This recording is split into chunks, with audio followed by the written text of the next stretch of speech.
கிறிஸ்துக்குள் பிரியமானவர்களே, நம்முடைய பிதாவாகிய கடவுளிடமிருந்தும் ஆண்டவராகிய இயேசு கிறிஸ்துவிடமிருந்தும் அனைவருக்கும் கிருபையும் சமாதானம் உண்டாவதாக. ஆமென். திருத்துவ பண்டிகைக்கு பின்வரும் 7ஆம் ஞாயிறாகிய இந்த நாளிலே கடவுளுடைய வார்த்தையை தியானிக்க தெரிந்து கொள்ளப்பட்ட வேத பகுதி சற்று நேரத்துக்கு முன்பதாக வாசிக்க கேட்ட எரேமியாவின் தீர்க்க தரிசன புஸ்தகம் 23ஆம் அதிகாரம் வசனங்கள் 1 முதல் 6 வரை மறுபடியுமாக நாம் வாசித்து தியானம் செய்வோம். The prophetic book of Jeremiah, chapter 23, verses 1 to 6. என் மேய்ச்சலின் ஆடுகளை கெடுத்து சிதறடிக்கிற மேய்ப்பர்களுக்கு ஐயோ என்று கர்த்தர் சொல்லுகிறார். இஸ்ரவேலின் தேவனாகிய கர்த்தர் தமது ஜனத்தை மேய்க்கிற மேய்ப்பர்களுக்கு விரோதமாக சொல்லுகிறது என்னவென்றால், நீங்கள் என் ஆடுகளை பராமரியாமல் அவைகளை சிதறடித்து அவைகளை துரத்தி விட்டீர்கள்.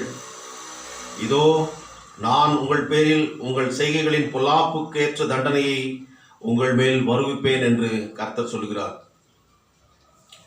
நான் என் ஆடுகளில் மீதியாயிருப்பவர்களை தூரத்தில் இருந்த எல்லா தேசங்களிலிருந்து சேர்த்து அவைகளை திரும்ப அவைகளின் தொழுவங்களுக்கு கொண்டு வருவேன். அப்பொழுது அவைகள் பலுகி பெருகும். அவைகளை மேய்க்கத்தக்கவர்களையும் அவைகள் மேல் ஏற்படுத்துவேன். இனி அவைகள் பயப்படுவதும் இல்லை, கலங்குவதும் இல்லை, காணாமற் போவதும் இல்லை என்று கர்த்தர் சொல்கிறார். இதோ நாட்கள் வரும் என்று கர்த்தர் சொல்கிறார். அப்பொழுது தாவீதுக்கு ஒரு நீதியுள்ள கிளையை எழும்ப பண்ணுவேன். அவர் ராஜாவாய் இருந்து ஞானமாய் ராஜரீகம் பண்ணி பூமியிலே நியாயத்தையும் நீதியையும் நடப்பிப்பார். அவர் நாட்களில் யூதா ரட்சிக்கப்படும், இஸ்ரவேல் சுகமாய் வாசம் பண்ணும். அவருக்கு இடும் நாமம் நமது நீதியாய் இருக்கிற கர்த்தர் என்பதே. ஆண்டவரை நோக்கி நாம் வேண்டுதல் செய்வோம். என் கண்மலையும் என் மீட்பருமாகிய கர்த்தாவே, என்னுடைய வாயின் வார்த்தைகளும் என்னுடைய இருதயத்தின் தியானமும் உங்களுடைய சமூகத்தில் எப்பொழுதும் பிரீதியாக இருந்து அது எங்கள் அனைவருக்கும் ஆசீர்வாதமாக விளங்கும். அந்த வார்த்தைகள் எங்களுடைய வாழ்க்கையில எங்களை மாற்றி அமைக்கிறதாகவும் உமைக்கேற்ற சாட்சிகளாக அதன் மூலமாக நாங்கள் வாழ்ந்து இந்த உலகத்தில் எங்களுடைய பிரயாணத்தை தொடர கிருபை செய்துவிடும். மீட்பர் இயேசுவின் மூலம் ஜெபிக்கிறோம் பிதாவே, ஆமென்.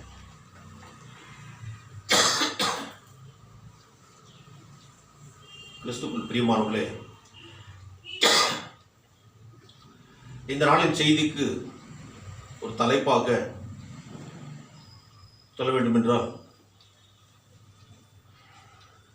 மேய்ப்பர்களிடத்தில் கடவுள் எதிர்பார்க்கின்ற எதிர்பார்ப்பு என்ன? What God intends from shepherds.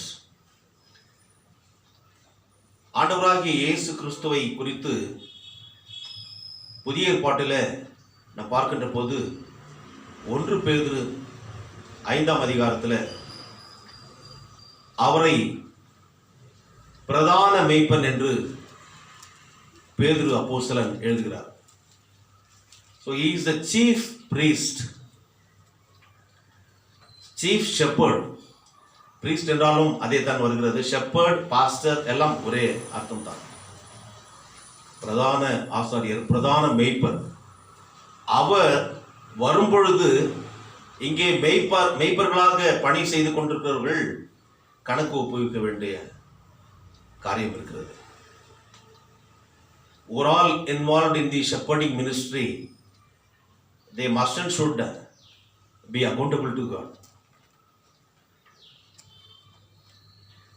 கணக்கு ஒப்புவிக்கின்ற ஒரு சூழ்நிலை அங்கே வருகிறது. கிறிஸ்துவுக்குள் பிரியமானவர்களே, மேய்ப்பர்களிடத்தில் கடவுள் எதிர்பார்க்கின்ற காரியம் என்ன என்று பார்க்கின்ற போது இங்கே 23ஆம் அதிகாரம் 1ஆம் வசனத்தில், என் மேய்ச்சலின் ஆடுகளை கெடுத்து சிதறடிக்கிற மேய்ப்பர்களுக்கு ஐயோ என்று கர்த்தர் சொல்கிறார். என்ன காலையிலே இப்பேற்பட்ட வசனம் வந்திருக்குது அப்படி சொல்லி ஒருவேளை யோசிக்கலாம். ஆனால் ஆலோசனை இல்லாத இடத்துல ஜனங்கள் சீர்கெட்டு போவார்கள். தீர்க்க தரிசனம் இல்லாத இடத்துல ஜனங்கள் சீர்கெட்டு போவார்கள், விழுந்து போவார்கள். ஆகவே தீர்க்கதரிசிகளை கொண்டு கடவுள் மக்களை நல்வழிப்படுத்தினார். கிறிஸ்துக்குள் பிரியமானவர்களே, இந்த மேய்ப்பர்கள் யார் என்று சொல்லி இந்த நேரத்தில் நாம் தியானம் செய்வோம். முதலாவதாக, who are these shepherds? எபிரேய வார்த்தையில பார்க்கின்ற போது இந்த வார்த்தை, அதாவது ஷெப்பர்ட் என்ற இந்த ஆங்கில வார்த்தைக்கு ராயா என்று அர்த்தம். ராயா என்றால் to to tend a flock, to tend a flock, மந்தையை நடத்துகிறது. It is a verb. or to pasture it, அதனை மேய்ப்பது. அதை பெயர் சொல்லிலே நாம் பார்த்தோம் என்றால் நவுனிலே ஷெப்பர்ட் மேய்ப்பன் அல்லது போதகர் பாஸ்டர் என்று சொல்லி லத்தீன் பாஷையில் பாஸ்டர் என்று சொல்கிறார். இதெல்லாம் மேய்ப்பருக்கு சொல்லப்பட்ட வார்த்தை. எபிரேய வார்த்தையில் பார்க்கும்போது ராயா என்று சொல்லி ராயா. இங்கே நாம் பார்க்கின்ற போது எரேமியா 23 அதிகாரம் 1 வசனத்தில் என் மேய்ச்சலின் ஆடுகளை கெடுத்து சிதறடிக்கிற மெய்ப்பர்களுக்கு, மெய்ப்பர்கள் என்று இங்கு போடப்பட்டிருக்கிறது. ஷெப்பர்ட்ஸ் என்றால் எபிரேய வார்த்தையில ரோயிம் என்று அர்த்தம். ரோயிம், தி ஷெப்பர்ட்ஸ் அல்லது தி பாஸ்டர்ஸ் என்று சொல்லி மேய்க்கிறவர்கள். அவர்கள் எப்பேற்பட்டவர்கள் என்பதை முதலாவதாக நாம் பார்க்கலாம். அதற்கு முன்பதாக கடவுளே நம்மை மேய்க்கிறவராக இருக்கிறார் என்பதை நாம் அறிந்து கொள்ள வேண்டும். இங்கே 1 வசனத்தில் பார்க்கின்ற போது என் மேய்ச்சலின் ஆடுகளை என்று கடவுள் சொல்கிறார். அப்படி என்றால் அவருடைய மந்தைகள் நாம், the sheep of my pasture என்று சொல்லுகின்ற போது என் மேய்ச்சலின் ஆடுகளை நீங்கள் சிதறடிக்கிற மேய்ப்பர்களுக்கு ஐயோ என்று கர்த்தர் சொல்லுகிறார். So the words assert the claims of Jehovah to be the true shepherd of his people. தேவனாகிய கர்த்தரே தன்னுடைய மக்களின் மெய்யான ஒரு மெய்ப்பராக இருக்கிறார் என்பதை இதன் மூலமாக நாம் அறிந்து கொள்ள முடியும்.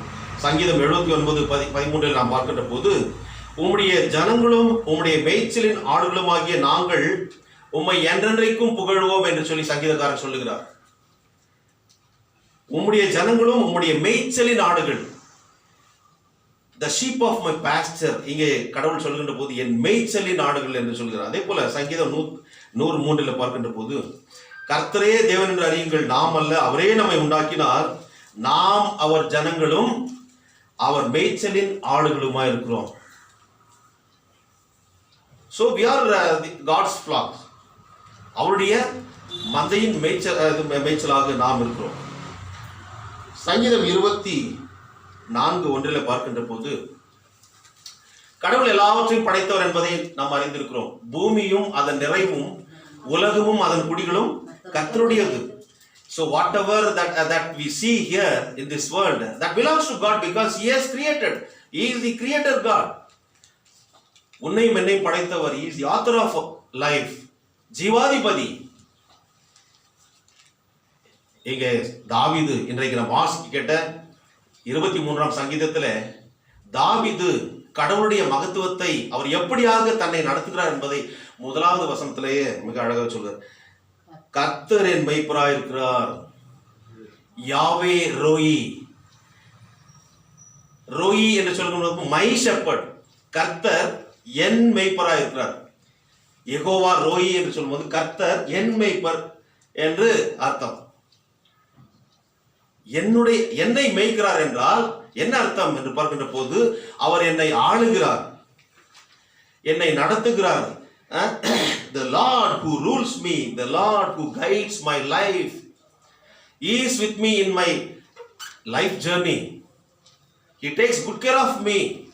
He protects me. அங்கே அவர் மிக அழகாக சொல்லுங்க. 23ஆம் சங்கீதத்தில் நீங்கள் பாருங்க என்ன அழகா சொல்றாரு.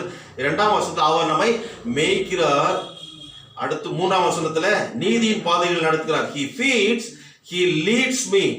அடுத்து 4ஆம் வசனத்துல தேவரீர் என்னோட கூட இருக்கிறீர், நான் மரண இருளின் பள்ளத்தாக்கிலே நடந்தாலும் பொல்லாப்புக்கு பயப்படேன், தேவரீர் என்னோட கூட இருக்கிறீர். You are with me. இந்த கொரோனா காலத்துல மரணம் இருளின் பள்ளத்தாக்கிலே நடந்தோம், ஆனால் கடவுள் நம்மை காத்து கொண்டார். பொல்லாப்புக்கு பயப்பட தேவரீர் என்னோட கூட இருக்கிறீர். He protects us. அதே மாத்திரமல்ல, என் சத்துருக்களுக்கு முன்பாக நீர் எனக்கு பந்தி ஆயத்தப்படுத்தி என் தலையை எண்ணெயால் அபிஷேகம் பண்ணுகிறீர். He anoints us. Anoints us என்று சொல்லுகின்ற போது he is giving his own statement. அப்பொழுது நாம் பார்க்கின்ற போது என்ன புரிந்து கொள்ள முடிகிறது? He feeds me, he leads me, he protects me, he anoints me. என்னை அவர் போஷிக்கிறார், என்னை நடத்துகிறார், என்னை பாதுகாக்கிறார், என்னை அபிஷேகம் பண்ணுகிறார். இன்னும் என்ன வேணும்? இது இவ்வளவு இருந்தா எனக்கு போதும் இந்த உலக வாழ்க்கையில. அதன் பிறகு என்னுடைய வாழ்க்கை அங்கே இருக்கும். I will dwell in the house of the Lord forever. நான் கர்த்தரின் வீட்டில் சதா காலம். ஏனென்றால் இது பூமிக்குரிய இந்த வாழ்க்கை அது கூடார வாழ்க்கை, நிரந்தரம் இல்லாதது. நித்தியமான ஒரு உலகம், நித்தியமான வாழ்வு, நித்தியமான ராஜ்யம் அது கடவுளத்துல இருக்கிறது. அதற்கு ஆயத்தப்படுத்த ஒரு ராஜா சொல்லுகின்ற பர்சனல் ஸ்டேட்மெண்ட் இது. நான் ராஜா என்பதால் நான் பெரியவன் கிடையாது. Because he leads me, he feeds me, he protects me, he anoints me. அதுதான் உண்மையான ஒரு விசுவாசம். நான் படித்திருக்கிறேன், நான் எல்லாவற்றிலும் நான் சிறந்திருக்கிறேன், இந்த சமுதாயத்துல என்னை மிஞ்சி அதாவது யாரும் இருக்க முடியாது என்று சொல்லி பல நேரங்களில் நினைக்கலாம். ஐ எம் இன்வின்சிபிள் என்று சொல்லி என்னை யாரும் ஜெயிக்க முடியாது என்றெல்லாம் கூட சொல்லலாம். ஆனால் நாம் கடவுளுக்கு கீழாக, நாம் அவரால் படைக்கப்பட்டவர்கள், அவருடைய ஆளுகையின் கீழாக இருக்கிறோம் என்பதை நாம் மறக்கக்கூடாது. கிறிஸ்துவுக்குள் பிரியமானவர்களே, ராஜாதி ராஜாவாக கர்த்தாதி கர்த்தாவாக உலக மக்களை ஆளுகிறவர் தேவனாகிய கர்த்தர். கர்த்தர் தெரிந்து கொண்ட இஸ்ரவேல் மக்கள் அவருடைய ஆரம்ப நாட்களில் பார்க்கின்ற போது இவர் ராஜாவாக இருந்து நம்மை நடத்துகிறார் என்பதை மெய்ப்பன் என்ற வார்த்தையின் மூலமாக நாம் தெரிந்து கொள்கிறோம். மெய்ப்பன் என்றால் அதாவது இங்கே எரேமியா தீர்க்க தரிசன புஸ்தகத்தில் சொல்லுகின்ற போது ராஜாக்கள், தி மொனார்க்ஸ், கிங்ஸ், அதாவது ஆட்சியிலே அதிகாரத்தில் இருப்பவர்கள். ராஜா அவர் பொறுப்பில் இருக்கிறார், அதற்கு கீழே அவர் சொல்லுகின்ற கட்டளைகள் நிறைவேற்றுகின்ற அதிகாரிகள் இருக்கிறார்கள். they are also shepherds. அதன் பிறகு ரிலீஜியஸ் லைஃப் என்று வருகின்ற போது மெய்ப்பர்கள் இருக்கிறார்கள். அங்கே பிரீஸ்ட், ஆசாரியன் அவர்களும் அந்த காரியத்திற்கு பொறுப்பானவர்கள். ஆனால் அவர்கள் செய்த காரியம் என்ன? இங்கேயே நொந்து கொள்கிறார் கடவுள். அவர்கள் சரியாக என் மக்களை நடத்தவில்லை, அவர்கள் சிதறடிக்கப்பட்டார்கள் என்ற ஒரு வேதனையை கடவுள் இங்கே தெரிவிக்கிறார் தன்னுடைய தாசனாகிய எரேமியா மூலமாக. கிறிஸ்துவுக்குள் பிரியமானவர்களே, பழைய ஏற்பாட்டில் பார்க்கின்ற போது கடவுளே இந்த உலகத்தை படைத்த கடவுள் எல்லாருக்கும் ராஜாவாக இருந்து அவர்களை நடத்தினார். அந்த காலத்தில் இஸ்ரவேல் மக்கள் அவர்களுக்கு ராஜா இல்லாத ஒரு காலத்தில் நியாயாதிபதிகளை வைத்து அவர் நடத்தினார். ஏனென்றால் ராஜாவாக கடவுளே இருந்து அவர்களை நடத்தினார். ஆனால் இவர்கள் ஒரு சிறு கூட்டமாக இருப்பதினால பக்கத்தில் இருக்கின்ற பெரிய பெரிய நாடுகள், அதில் இருக்கின்ற ராஜாக்கள் இவர்கள் மேல் படையெடுத்து வருகின்ற போது இவர்கள் நியாயாதிபதிகள் மாத்திரம் இருந்து எங்களுக்கு பிரயோஜனம் இல்லை, எங்களுக்கு ராஜா வேண்டும் என்று சொல்லி கேட்டார்கள். அப்பொழுது கடவுளுக்கு மனசு வேதனையாக இருந்தது. நான் ராஜாவாக இவர்களை நடத்துகிறேனே, ஏன் இவர்கள் கேட்கிறார்கள் என்று சொல்லி. ஆனாலும் கூட அவருடைய விண்ணப்பத்தை அவர் கேட்டு God accepted their plea and he appointed the first king. யார் அது? முதல் ராஜா யார்? சவுல் ராஜாவை அவர் ஏற்படுத்துகிறார். அதன் பிறகு தாவீது, சாலமோன் போன்ற எல்லா ராஜாக்களும் வருகிறார்கள், அரசாட்சி செய்கிறார்கள். ஆனால் இதன் மூலமாக ராஜாதி ராஜாவை அவர்கள் மறந்து எங்களுக்கு உலக பிரகாரமான ராஜா வேண்டும் என்று சொன்னார்கள். அதையும் கடவுள் கேட்டுக் கொடுத்தார். கிறிஸ்துவுக்குள் பிரியமானவர்களே, தாவீது ராஜாவாக இருந்த காலம், அந்த நாட்களிலே பழைய ஏற்பாட்டிலே அது இஸ்ரவேல் மக்களுக்கு ஒரு பொற்காலமாக இருந்தது. The period of King David's reign was considered to be the golden era of Old Testament. இந்த அரசாட்சியிலே சந்தோஷம் இருந்தது, சமாதானம் இருந்தது, நிம்மதி இருந்தது, பாதுகாப்பு இருந்தது. யாருடைய ஆட்சியில? தாவீதினுடைய ஆட்சியிலே. ஆகவே தான் இந்த தாவீதின் ஆட்சியை மறுபடியும் ஏற்படுத்த வேண்டும் என்பதற்காக ஆண்டவராகிய இயேசு கிறிஸ்து, அதாவது யாக்கோபின் சந்ததியை அவர் அரசாளுவார், தாவீதின் சிங்காசனத்தை அவர் ஏற்படுத்துவார் என்று சொல்லி அந்த தேவதூதன் வந்து மரியாளிடத்தில் சொல்கிறார். He will come and establish. He will establish Davidic kingdom. Not only it is not confined only for the Jews, but for all. அது பூமிக்குரிய ராஜ்யம் அல்ல, மேலோக ராஜ்யம். அதற்கென்று ஆயத்தப்படுத்த மேசியா வருகிறார் என்று சொல்லி அறிவிக்கப்பட்டது. இதன் மூலமாக தாவீதினுடைய ராஜாங்கம் என்ன என்று பார்க்கின்ற போது அங்கே சந்தோஷம் இருந்தது, சமாதானம் இருந்தது, நிம்மதி இருந்தது, பாதுகாப்பு இருந்தது. ஒரு சாதாரண உலக பிரகாரமான ராஜாவே தாவீது ராஜாவுடைய காலத்தில் இப்படி இருந்ததுனால் அவரை படைத்த தெய்வம் அவருடைய அதாவது ராஜாங்கத்தில், நித்திய ராஜாங்கத்தில் எப்பேற்பட்ட சந்தோஷம் இருக்கும் கொஞ்சம் யோசிச்சு பாருங்க. That we cannot describe by mere words. சாதாரண வார்த்தைகளால் அதை சொல்லி நாம் புரிந்து கொள்ள முடியாது. அவர் மேலான தெய்வம், ராஜாதி ராஜா, கர்த்தாதி கர்த்தா. கிறிஸ்துவுக்குள் பிரியமானவர்களே, ஆனால் தாவீதுக்கு பிறகு வந்த ராஜாக்கள், சாலமோனுக்கு பிறகு வந்த ராஜாக்கள் ஜனங்களுக்கு, மக்கள் மனதுக்கு ஏற்ற ஒரு நல்ல ஒரு சாட்சியாக அவர்கள் வாழவில்லை. மக்களை அவர்கள் நடத்தவில்லை. அவர்களை என்ன செய்தார்கள்? மனம் போன போக்கிலே அவர்களை நடத்தினார்கள். அதைத்தான் 2ஆம் வசனத்தில் இஸ்ரவேலின் தேவனாய கர்த்தர் தமது ஜனத்தை நோக்கி மேய்ப்பர்களுக்கு விரோதமாய் சொல்கிறது என்னவென்றால், நீங்கள் என் ஆடுகளை பராமரியாமல் அவைகளை சிதறடித்து அவைகளை துரத்தி விட்டீர்கள். அவைகளை துரத்தி விட்டீர்கள். பராமரியாமல் அவைகளை சிதறடித்து அவைகளை துரத்தி விட்டீர்கள். இந்த ஆடுகளை நடத்தி கொண்டு போக வேண்டும் பொறுமையாக. அவைகளை ஓட்டி கொண்டு போகக்கூடாது. மாட்டு தான் ஓட்டின்னு போவாங்க இல்லையா ஆட்சி. ஆனால் ஆடுகளை அடிச்சு ஓட்டின்னு போகிறது பார்த்துருக்கீங்களா? சும்மா சத்தம் போட்டு அதை ஒழிடும். அதே போல தான் கடவுள் அவருடைய வார்த்தையின் மூலமாக நடத்துகிறார். அதனை இருமாப்பாக ஓட்டி கொண்டு அடித்து வேதனைப்படுத்தி நடத்துகிற கடவுள் அல்ல. ஆனால் அதற்கு நேர்மாறாக இந்த ராஜாக்கள் என்ன செய்தார்கள்? அவர்கள் தான் மேய்ப்பர்கள், ரூலர்ஸ் ஆஃப் தி நேஷன்ஸ். உலகில் உள்ள எல்லா மக்களும், அதில் விசேஷமாக நேஷன் என்று சொல்கின்ற போது அது இஸ்ரவேல் நாடு. தாவீதுக்கு பிறகு, சாலமோனுக்கு பிறகு வந்த மற்ற அதாவது ராஜாக்கள் ஒரு குறிப்பிட்டு சொல்லும்படியான ஒரு ஆட்சியை அவர்கள் கொடுக்கவில்லை. மக்களுக்கு அவர்கள் மனநோவாக இருந்தார்கள், சஞ்சலமாக இருந்தார்கள், வேதனை ஏற்படுத்துகின்றவர்களாக இருந்தார்கள். ஆகவே கடவுளுக்கு இது பிடிக்கல. எதுக்கையா உங்களை நான் அப்பாயிண்ட் பண்ணேன்? நீங்க சரியா மக்களை கவனிக்க வேண்டும், உங்களை நடத்த வேண்டும், அவளை போஷிக்க வேண்டும் என்பதற்காகத்தானே. ஆனால் இப்படி செய்கிறது உங்களுக்கு ஐயோ. ஆகவே உங்களுடைய செய்கைகளின் பொல்லாப்புக்கு ஏற்ற தண்டனையை உங்கள் மேல் வருவிப்பேன். So he brings judgment against these people. அதைத்தான் பார்க்கிறோம். இவர்கள் செய்த இந்த தப்பின் நிமித்தமாக, தவறுகளின் நிமித்தமாக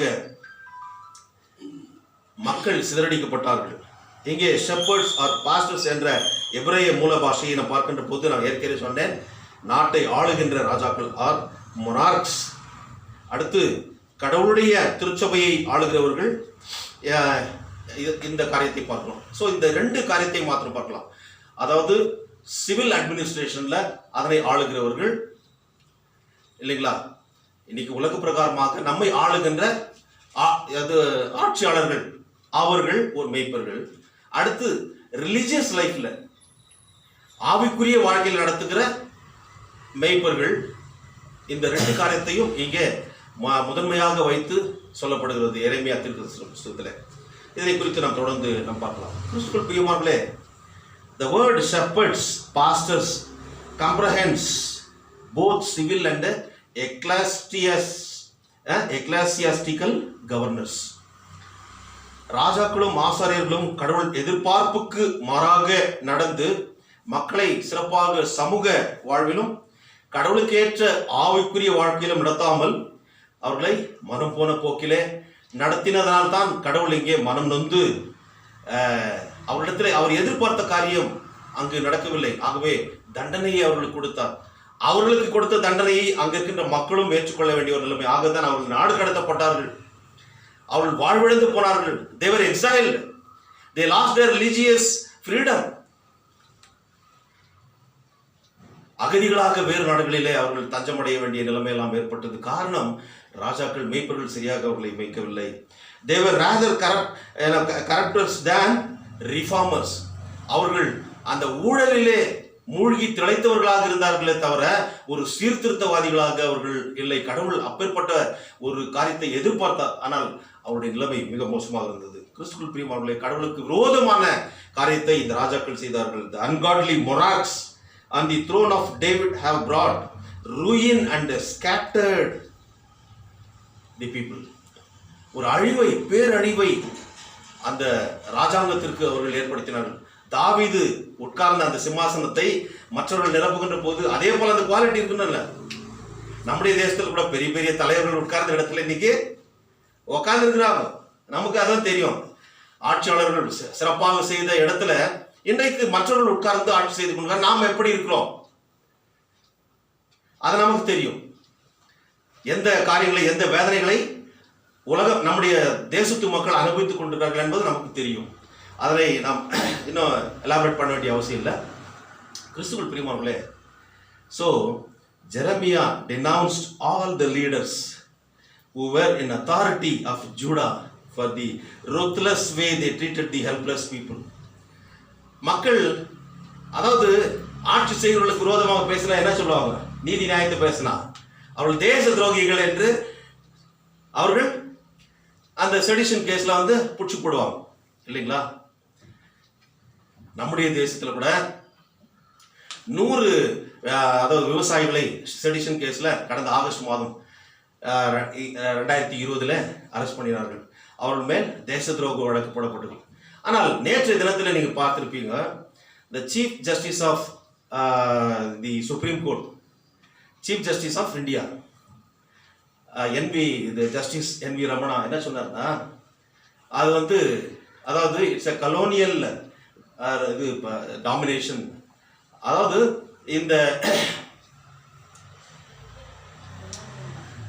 இந்த ஒரு செடிஷன் லா என்பது, தேச துரோக வழக்கு என்பது அகிம்சை முறையிலே போராடுகின்ற மக்களுக்கு விரோதமாக தொடுக்கப்படுகின்ற போர். தைரிய வரல அவர் மெய்ப்பர். ஏனென்றால் நம்முடைய தேசத்தை 3 விதமான மக்கள் ஆளுகிறார்: ஜுடிஷியரி, லெஜிஸ்லேட்டர்ஸ் அண்ட் எக்ஸிகியூட்டிவ்ஸ். சட்டத்தை உருவாக்குகிறவர்கள், சட்டத்தை வியாக்கியானம் பண்ணுகிறவர்கள், இன்டர்பிரட்டர்ஸ் ஆஃப் லாஸ் ஜுடிஷியரி. அது சட்டத்தை உருவாக்குகிறவர்கள் யாரு? லெஜிஸ்லேட்டர்ஸ், ஆட்சியாளர்கள். அடுத்து அதை நிறைவேற்றுபவர்கள் எக்ஸிகியூட்டிவ்ஸ். இது 3 தான் பேக் போன் ஆஃப் நம்முடைய டெமோக்ரஸி. ஆனால் எல்லாவற்றிலும் இன்றைக்கு கடவுளுக்கு விரோதமான காரியங்கள் நடைபெறுகிறது. கடந்த வாரத்தில் கூட பார்த்தோம், ஃபாதர் ஸ்டான்சாமி ஒடுக்கப்பட்ட மக்களுக்காக அவர் தன்னுடைய குரலை எழுப்பின போது, ஆதிவாசி மக்களுடைய அந்த நிலம் அவர்களுக்கு நியாயமான முறையில் அவருடைய வாழ்வாதாரத்தை ஏன் பிடுங்கிக் கொள்கிறீர்கள் என்று கேட்டபோது அவரை கைது செய்தார்கள். 9 மாதம் சிறையில் இருந்து அவர் மரித்தார். அவர் மேல் செடிஷன் வழக்கு போடப்பட்டது, தேச துரோகம். அவருக்கு பார்க்கின்சன்ஸ் நோய் இருந்த காரணத்தினால சாப்பிட முடியாது, கையெடுத்து இது நடக்கும் அது அந்த நோய். அவர் அந்த சாப்பாடை உறிஞ்சுதான் குடிக்க முடியும், தண்ணி உறிஞ்சுதான் குடிக்கும். அந்த அந்த அந்த இது கப்பை ஸ்ட்ரா, இது கப் வித் ஸ்ட்ரா, அதை இந்த எண்ணெயை தேசிய புலனாய்வுத்துறை பறிமுதல் பண்ணிட்டாங்க. அதை கோர்ட் கொடுக்க சொன்னாங்க. 4 வாரம் ஆச்சு அதை கொடுக்கறதுக்கு. 4 வாரம் கொஞ்சம் யோசிப்பாரு. இன்றைக்கு சட்டத்தை உருவாக்குகிறவர்களும், சட்டத்தை வியாக்கியானம் செய்கிறவர்களும், சட்டத்தை நிறைவேற்றுகிறவர்களும் எல்லாரும் சரியானபடி தங்களுடைய பொறுப்பை அவர்கள் கொடுக்காத காரணத்தினால் நாம் வேதனைப்படுகிறோம். அன்றைக்கு யூதாவில் விட அப்படித்தான் இருந்தது. கடவுள் அந்த மெய்ப்பர்களை பார்த்து, ஐயோ என்னுடைய மக்களை சிதறடிக்கிறீர்களே, அவர்களை வேதனைப்படுத்துகிறீர்களே, அவர்கள் ஓடி போகத்தக்கதான ஒரு சூழ்நிலை துரத்தி விட்டீர்களே, அவர்களை பராமரியாமல் போனீர்களே என்று சொல்லி வேதனையோடு சொல்கிறார். ஆகவே அவர்கள் எல்லாம் நான் மறுபடியும் கொண்டு வந்து சேர்ப்பேன் என்று சொல்லி கடவுள் அன்றைக்கு சொன்னார். கிறிஸ்துவுக்குள் பிரியமான சிதறடிக்கப்பட்ட மக்களை கடவுள் உலகம் முழுவதும் இருந்து மறுபடியும் கொண்டு வந்து சேர்த்தார்.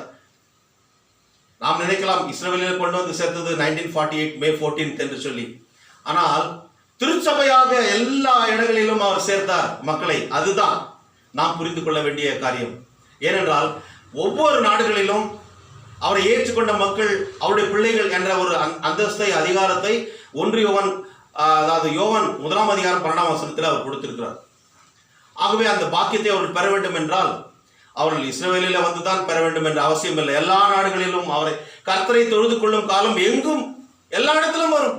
அது இப்பொழுதே வந்தது என்று சொல்லி அன்றைக்கு சமாரிய ஸ்திரீயின் இடத்துல பேசுகின்ற போது ஆண்டவர் தெளிவுபடுத்தினார்.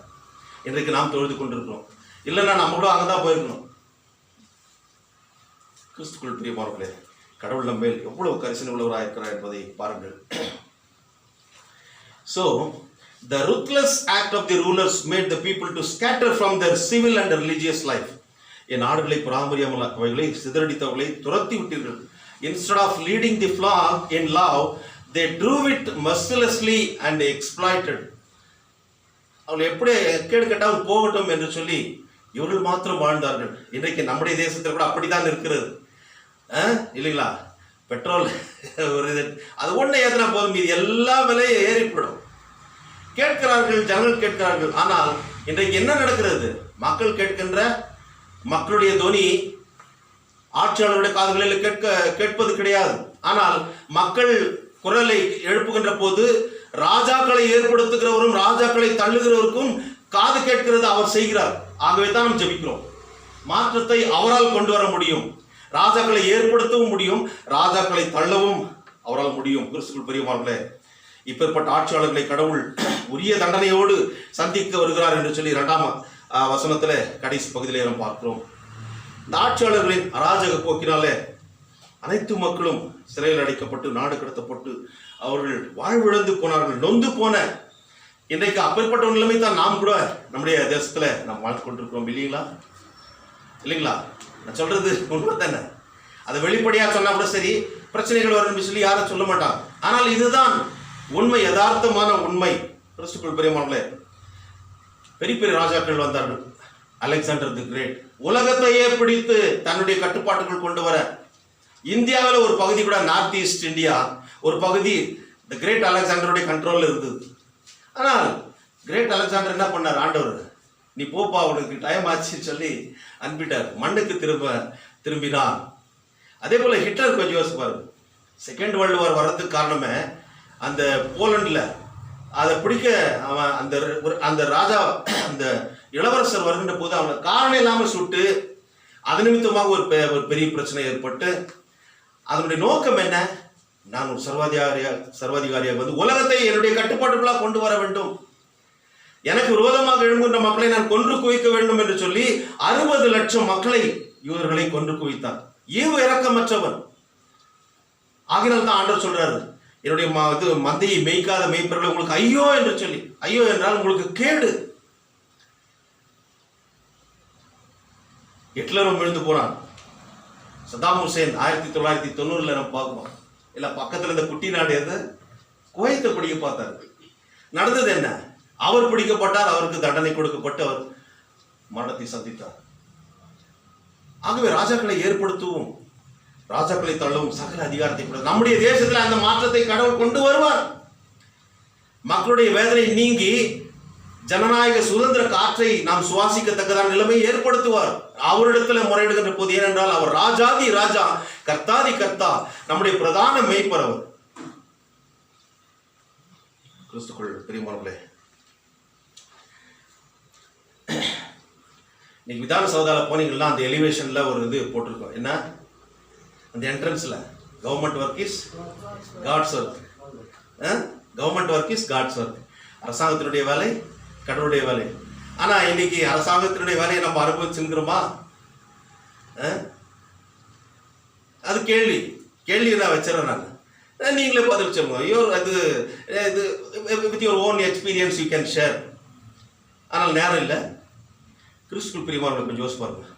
இந்த ஒரு இந்த டிசார்டர்லி அப்பசட் லைஃப் இருக்கு பாருங்க, இதையெல்லாம் சீர்படுத்த மேசியாவை அனுப்புகிறேன் என்று சொல்லி கடவுள் 5ஆம் வசனத்தில் சொல்லுகிறார். Therefore to rectify these disorders, prophet Jeremiah foretells about the coming of Messiah. அதைத்தான் 5ஆம் வசனத்தில் பார்க்கிறோம். இதோ நாட்கள் வரும் என்று கர்த்தர் சொல்கிறார், அப்பொழுது தாவீதுக்கு ஒரு நீதி உள்ள கிளையை எழுப்ப பண்ணுவேன், அவர் ராஜாவா இருந்து ஞானமாய் ராஜரிகம் பண்ணி பூமியிலே நியாயத்தையும் நீதியும் நடப்பிப்பார். மிஷ்பாத் ஜடாக்கா என்று சொல்லி நீதிக்கும் நியாயத்திற்கும் எபிரேய வார்த்தையில சொல்லப்படுகிறது. நீதி நியாயம் என்பது அவரோடு பிறந்த குணாதிசயங்கள். என்னுடைய நீதி, மிஷ்பாத் என்னுடைய நீதி, என்னுடைய நியாயம் அவரிடத்திலிருந்து வருகின்ற போது அதனை மற்றவர்களும் நிறைவேற்ற வேண்டும் என்பது அவருடைய எதிர்பார்ப்பு. அது நியாயமானது தானே.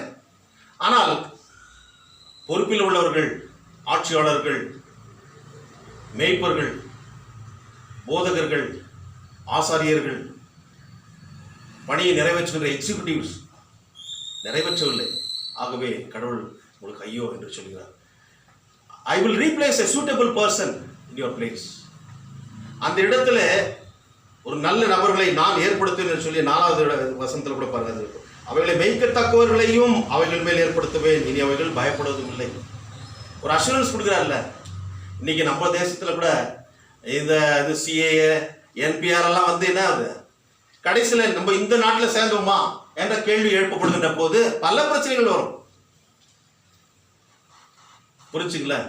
இப்பவே ஒரு பயமான ஒரு சூழ்நிலைகளை ஏற்படுத்துகிறார்கள் கிறிஸ்துக்குள் பிரியமானவர்களே. ஆனால் உங்களுக்கு பிரியமான ஒரு மேய்ப்பரை ஏற்படுத்துவேன், அவர்கள் மூலமாக நீங்கள் பயப்படாமல் கலங்காமல் நீங்கள் சுகத்தோடு இருப்பீர்கள் என்று சொல்லி கடவுள் சொல்கிறார். நம்முடைய தேசத்தில் கூட அப்படிப்பட்ட ஒரு மாற்றத்தை கடவுள் கூடிய சீக்கிரத்தில் கொண்டு வருவார். ஏனென்றால் நம்மேல் அவர் அன்புள்ளவராக இருக்கிறார். கிறிஸ்துக்குள் பிரியமானவர்களே, இங்கே பொதுவாக மற்ற ராஜாக்கள் எல்லாம் நினைத்தார்கள் அந்த தாவீதுடைய சிங்காசனம் விழுந்து போனது, அவ்வளவுதான், அவர்களுடைய அதாவது அந்த அரசாட்சிக்கு முடிவு வந்தது என்று சொல்லி. ஆனால் அந்த முடிவு அல்ல, அது அந்த வேரிலிருந்து ஒரு கிளையை நான் எழுப்புவேன் என்று சொல்லி இங்க அந்த 5ஆம் வசனம் சொல்றார். David family tree might have been cut down but a branch, அந்த இது பாருங்க, அந்த கிளை shoot would grow from the stump and become ruler of the nation. ஏசாயா 11:1 பார்க்கிறோம். அதே போல ஏசாயா 53:2 அந்த இளங்கிளை, அந்த கொழுந்து யார்? அதுதான் மேசியாவாகிய இயேசு கிறிஸ்து. அவர் தாவீதின் ராஜ்யத்தை ஏற்படுத்த அல்ல, முழு உலகத்தையும் முழு உலகத்துக்கும் ராஜாவாக ரட்சகராக he came as a universal God, universal Messiah. இதற்கு இந்த ராஜாவுக்கு ஒரு பெயர் வைக்கிறார்கள். 6வது வசனத்தில் பாருங்கள். அவர் எப்படிப்பட்டவர்? அவர் நாட்களில் யூதா ரட்சிக்கப்படும், இஸ்ரவேல் சுகமாய் வாசம் பண்ணும். அதன் மூலமாக என்ன, அதாவது இஸ்ரவேல் அதாவது யூதா நாடுகள், northern kingdom and southern kingdom. இன்றைக்கு நாம் பார்க்கும்போது உலகம், பூமியும் அது நிறைவும் உலகம் அதன் குடிகளும் கர்த்தருடையதுன்னு சொல்லும் போது நமக்கு அந்த பாக்கியம் இல்லையா? we are new Israelites. ஆகவே எல்லாருக்கும் சேர்த்து அந்த சந்தோஷத்தையும் சமாதானத்தையும் நிம்மதியும் ஆண்டவர் கொடுக்கிற, சுகமாய் வாசம் பண்ணுகின்ற ஒரு நிலைமை ஏற்படுத்துவார்.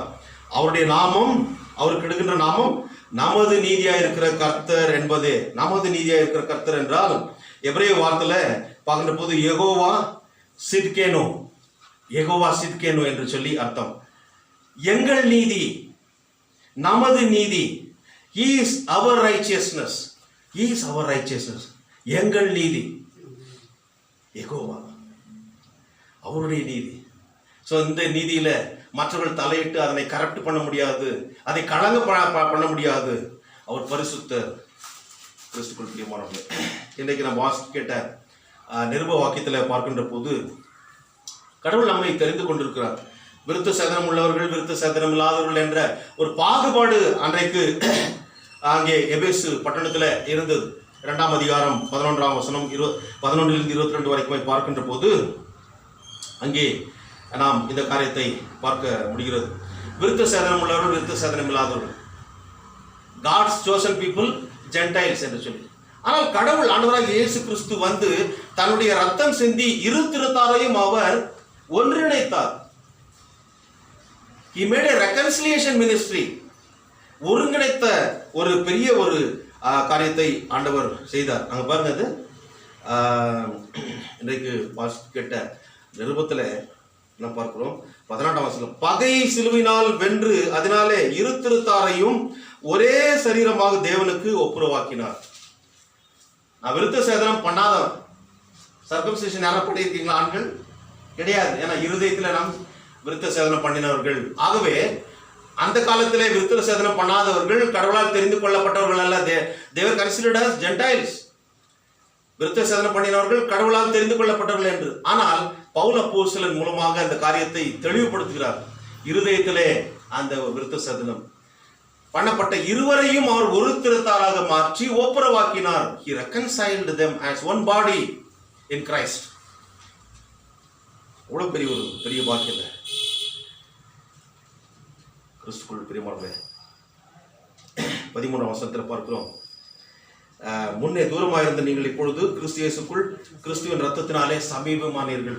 எங்கெங்கேயோ இருந்தோம், அவள் தெரிந்து கொள்ளப்பட்டவர்கள், அவர்களுக்கு தான் கடவுள் இது ஈஷோஸ் privileges, but we are all neglected people என்ற நிலைமை இருந்தது. ஆனால் எல்லாரையும் சேர்த்து விட்டார் கடவுள் மத்தியஸ்தராக வந்து. அவ்வளவு பெரிய பாக்கியத்தை ஆண்டவர் நமக்கு கொடுத்தார் இல்லைங்களா? ஒப்புரவாக்குதல் ஊழியம் என்பது மிக முக்கியமானது. Reconciliation mission and ministry is very very important. 15ஆம் வசனம், இரு திறத்தாரையும் தமக்குள்ளாக ஒரே புதிய மனுஷனாக சிருஷ்டித்து இப்படி சமாதானம் பண்ணி கடவுள் நம்மை சேர்த்தார். இப்பேற்பட்ட சேர்த்திருக்கின்ற ஒரே சபையாக சேர்த்திருக்கின்ற சபைகளிலே இன்றைக்கு பல பிரச்சனைகள் இல்லைங்களா? இன்னைக்கு சபை என்று சொல்லுகின்ற போது அங்கே எல்லா தரப்பட்ட மக்களையும் பார்க்கணும். ஆனால் அதுல கூட என்ன இன்னைக்கு பிரிவினைகள், மார்க்க பேதங்கள், I belong to this denomination, பல பிரச்சனைகள், பல பிரிவினைவாதங்கள், ஜாதி பிரச்சனைகள். அதை சொல்லக்கூடாது, ரொம்ப மக்களுக்கு ரொம்ப இடரலாம். ஆனா இருக்கிறது.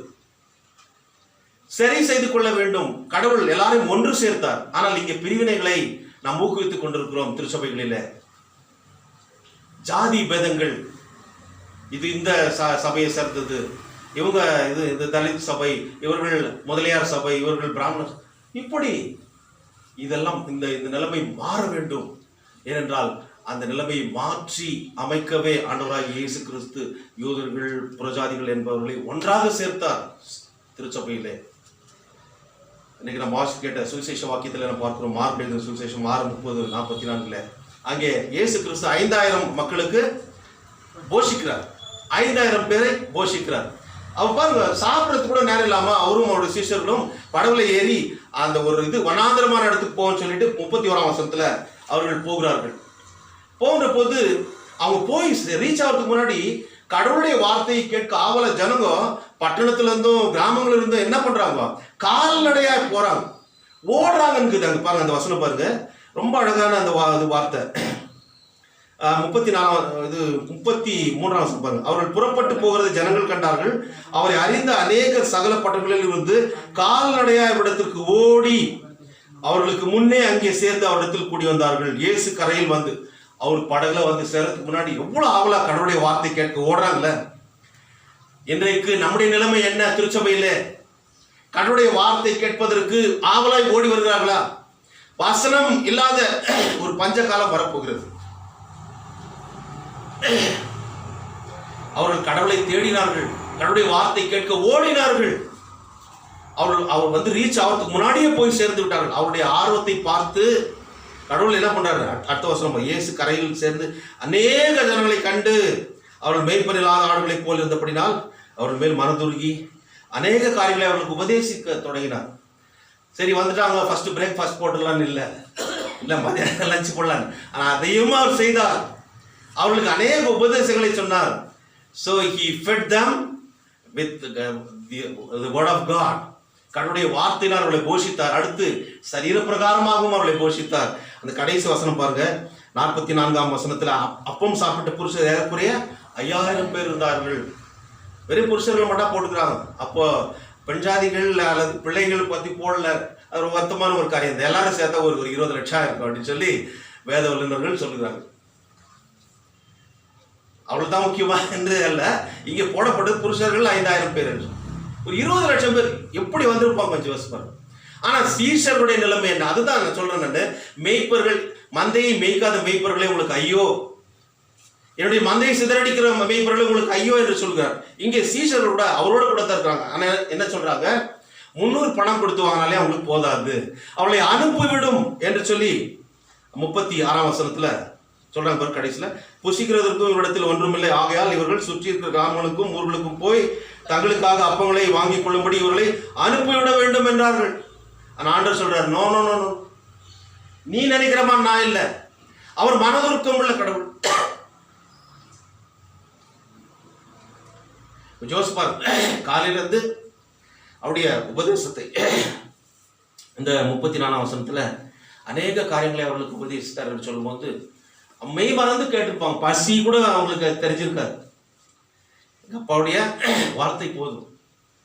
மனுஷன் அப்பத்தினால் மாத்திரமல்ல, கடவுளுடைய வாயிலிருந்து பிறக்கின்ற ஒவ்வொரு வார்த்தையினாலும் பிழைப்பார் என்பதை அனுபவபூர்வமாக்கி கொண்டவர்கள்.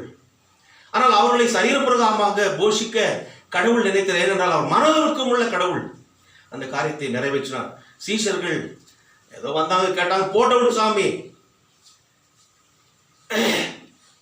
ஏனோ தானே என்று ஆட்சியாளர்களும் செய்யக்கூடாது. இன்றைக்கு அவர்களை தேர்ந்தெடுத்து அனுப்புகிறவர்கள் நாம் தான். They are the people's representatives.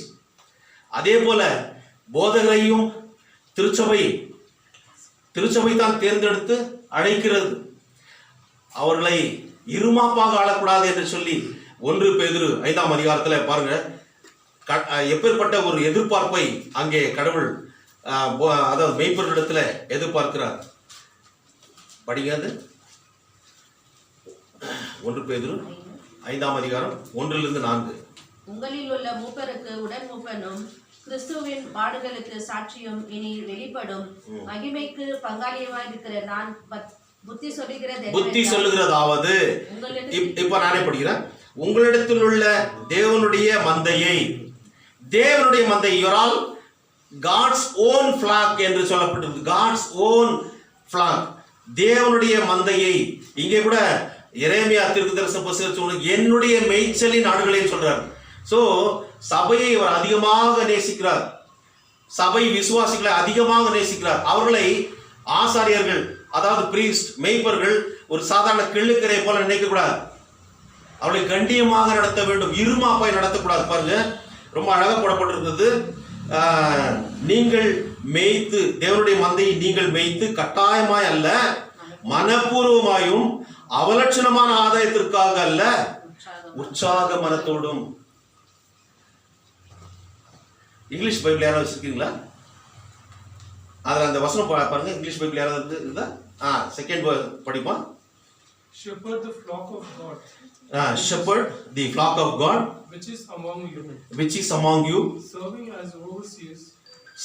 as overseers. Not by constraint. But willingly. மனப்பூர்வமாய், கட்டாயமாக அல்ல, இருமாப்பாய் அல்ல, மமதையோடு கூட அல்ல, உண்மையாக அவர்களை நடத்த வேண்டும். அடுத்து பாருங்க. Not for dishonest gain. இன்னைக்கு அந்த காரியத்துல அதாவது இன்வால்வ் ஆடுறதுனால அவலட்சணமான ஆதாயத்துக்காக மக்கள் என்ன பண்ண, பாலிடிக்ஸ் பண்ண ஆரம்பிக்கிறாங்க. திருச்சபைகள் 2ஆக பிரிகிறது. எனக்கு தெரியும், என்னுடைய ஆடுகள் என்னுடைய சத்தத்தை கேட்கும் என்று சொல்லி நம்முடைய அனுபவத்தில் நம்ம பார்த்தோம் இல்லைங்களா? என்னுடைய ஆடுகள் எனக்கு சத்தத்தை கேட்குன்னு சொல்லி பிரிவினைகளை உண்டு பண்ணுகின்ற மெய்ப்பர்கள் திருச்சபைகளில் உண்டு. என்னுடைய அனுபவத்தை நான் சொல்லுகிறேன். நான் என்னுடைய சபையில கண்ட அனுபவத்தை. ஆனால் அது நல்லது கிடையாது, கிடையவே கிடையாது.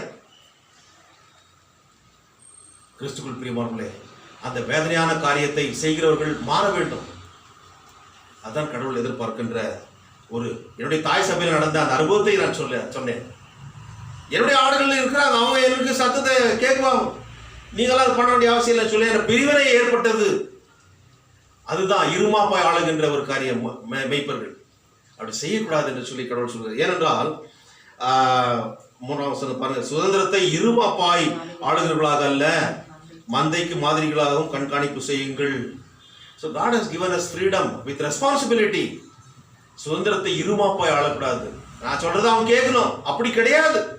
எல்லாரோட பேசி தான் அந்த காரியத்தை முடிவு பண்ண வேண்டும். போதகர் முகாம சங்கத்தோடு, எல்டர்ஸ் கவுன்சிலோட பேசி தான் முடிவு பண்ணணும். போதகர் திருச்சபையினுடைய அதாவது ஆவிக்குரிய தகவல் என்ற முறையில் அவர் என்ன எடுத்து பேசணுமோ பேசக்கூடாது, அப்படி கிடையாது. திருச்சபையோடு கலந்து பேசி காரியங்களை செய்யும்போது நல்ல ஒரு அருமையான ஒரு காரியத்தை, அதுதான் கடவுளை எதிர்பார்க்கிறார். சுதந்திரத்தை இருமாப்பாய் ஆளாமல். ஏனால் கடைசியில 4ஆம் வசனம், அப்படி செய்தால் பிரதான மேய்ப்பர் வெளிப்படுகின்ற போது மகிமையுள்ள வாடாத கிரீடத்தை பெறுவீர்கள். அப்படி செய்யலன்னா கிடைக்காது. அப்போ செய்ததெல்லாம் என்ன, இவரை நம்பி குப்பை கொட்டின நான்ன்றது. ஊழியத்தை செய்ய வர்றவங்க என்ன சொல்றாங்க, இவரை நம்பி இவ்வளவு வருஷம் நான் குப்பை கொட்டினேன். கடவுள் என்ன நினைப்பாரு, கொஞ்சம் யோசிப்பாரு. என்னுடைய அனுபவத்தில் நான் கேட்ட மேய்ப்பர் சொன்ன வார்த்தை கேட்டதே சொல்றேன் நான். அப்படி சொல்லக்கூடாது.